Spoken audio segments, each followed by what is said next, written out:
Hey guys, so today I want to share a bit about how I learned to make decisions in a better way.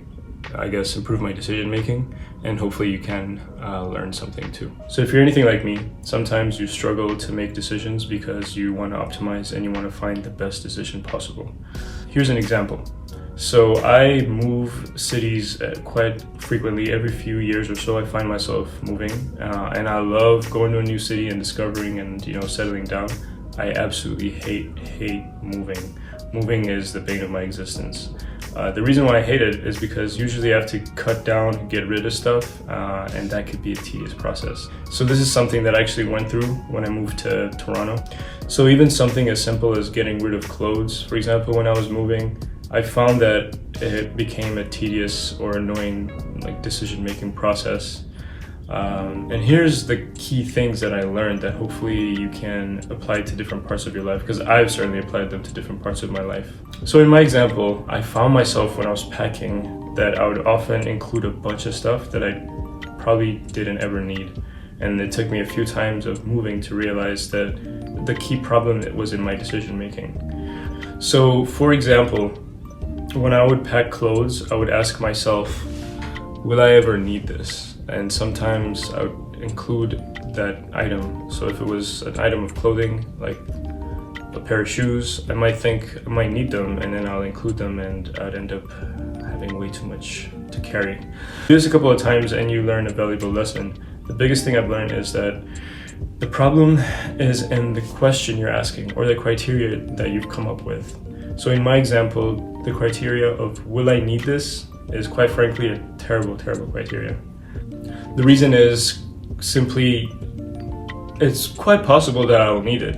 It's really hard to not need something at least once in a given time period, right? Like, yes, I might wear these pair of shoes that I plan to pack to this one weird event that they might be perfect for.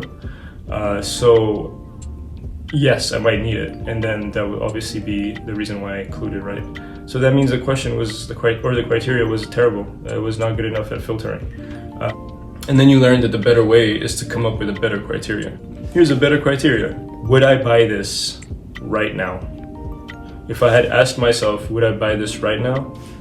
Then that would be a good filter, and I would be able to filter a lot of things a lot quicker. And I eventually started doing that. I readjusted my question of will I ever need this to, if I were to buy this right now, would I be happy buying this right now with my hard-earned money? And the answer to that question a lot of times wasn't a clear yes, so it was a no. And you might think it's a silly example, and it kind of is, but it's a great way to actually make decisions in all parts of your life. So here's the two-step process that you can use, and I always use to make decisions. Number one is spend time coming up with the criteria. Focus on the problem and really come up with the good questions. So a question like, for example, in my scenario of would I buy this is infinitely times better than will I ever need this? So that's step one. And then step two, which is also very key, is simple. The rule is if it's not a clear yes, it's a no. If it's not a clear yes, it's a no. So using those two rules, or I guess those two steps, you can eliminate a lot of things. So come up with a great criteria, spend time coming up with criteria. It could be even a list of criterias. And then if it's not a clear yes, it's a no. This will save you a lot of time when you're making decisions. So coming up with key criterias that you actually care about, spending that extra time to just come up with a list or even one or two things, and then making sure you stick to that rule of if it's not a clear yes, then it's a no. If it doesn't satisfy all those criteria, then it's a no. Will get you going really quick and make decisions way faster than you normally would be. Yes, so for opportunities, for example, whether it's careers or different pursuits, I took the time to come up with a list of criteria that I know need to be met before I even consider this opportunity or consider taking this opportunity. I actually have a list somewhere. So for opportunities, for example, I have two lists of criterias, 3 on each list. So there's minimum criteria and then there's extreme criteria. The minimum criteria for me, in order to consider an opportunity, would be 1, would it still allow me to pursue my long-term goals that I've set for myself? 2, could I learn something that I don't know from this?